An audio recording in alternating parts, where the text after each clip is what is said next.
नमस्कार दोस्तों, क्या आप जानते हैं कि इस बार होली की पावन रात एक अद्भुत संयोग लेकर आ रही है।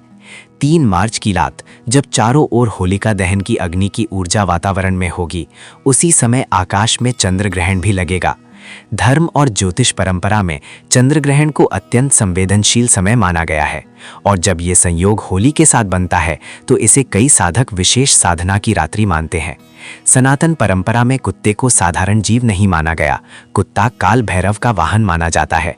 काल भैरव समय और न्याय के देवता माने जाते हैं, इसीलिए कई लोग ग्रहण के समय कुत्ते को भोजन कराना शुभ मानते हैं। लेकिन ध्यान रहे, ये सब आस्था का विषय है, इसे अंधविश्वास या डर के रूप में नहीं लेना चाहिए।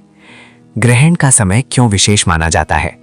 जब चंद्र ग्रहण लगता है तब वैज्ञानिक दृष्टि से ये पृथ्वी, सूर्य और चंद्रमा की स्थिति के कारण होता है, लेकिन धार्मिक मान्यताओं में इसे आत्मचिंतन, मंत्र जाप और दान का समय कहा गया है। ऐसा माना जाता है कि ग्रहण के समय किया गया जप, दान और सेवा कई गुना फल देता है। कुत्ते को ही क्यों? धार्मिक मान्यताओं के अनुसार कुत्ता वफादारी और सतर्कता का प्रतीक है। उसे भोजन कराना दया और सेवा का कार्य माना गया है। कई लोग मानते हैं कि इससे नकारात्मक ऊर्जा दूर होती है, परंतु याद रखिए, किसी भी जीव को भोजन कराना तभी पुण्य है जब वो करुणा और सच्ची भावना से किया जाए, लालच या डर से नहीं। सबसे बड़ी गलती क्या होती है? अक्सर लोग बासी या झूठा भोजन जानवरों को दे देते हैं। ये ना तो स्वास्थ्य की दृष्टि से सही है, ना ही धर्म की दृष्टि से। यदि आप किसी भी दिन कुत्ते को भोजन कराएं तो ध्यान रखें, भोजन ताज़ा हो, साफ हो, सम्मान से दिया जाए। दान में पवित्रता और भावना महत्वपूर्ण है। विशेष रोटी का उपाय आस्था अनुसार। यदि आप श्रद्धा से ये करना चाहें तो इस प्रकार कर सकते हैं। आटे में थोड़ा सा गुड़ मिलाएं, उसमें चुटकी भर काले तिल मिलाएं, साधारण रोटी बनाएं, इसे शुद्ध भावना से किसी जरूरतमंद कुत्ते को खिलाएं।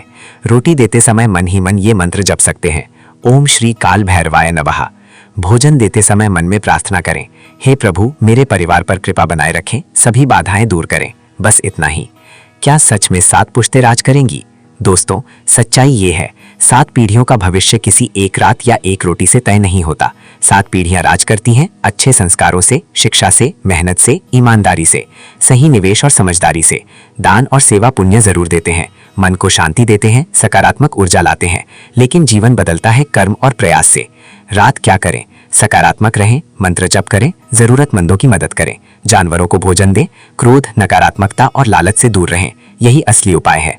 अंतिम संदेश, 3 मार्च की ये रात डरने की नहीं, जागरूक होने की रात है। ये आत्मचिंतन की रात है, ये सेवा और दया की रात है। अगर आप श्रद्धा से किसी बेजुबान जीव को भोजन कराते हैं तो वो कर्म ईश्वर के खाते में जरूर दर्ज होता है, लेकिन याद रखिए, भगवान कृपा उन्हीं पर करते हैं जो स्वयं भी प्रयास करते हैं। अगर आपको ये जानकारी अच्छी लगी तो वीडियो को लाइक करें, शेयर करें और चैनल को सब्सक्राइब करें। जय काल भैरव।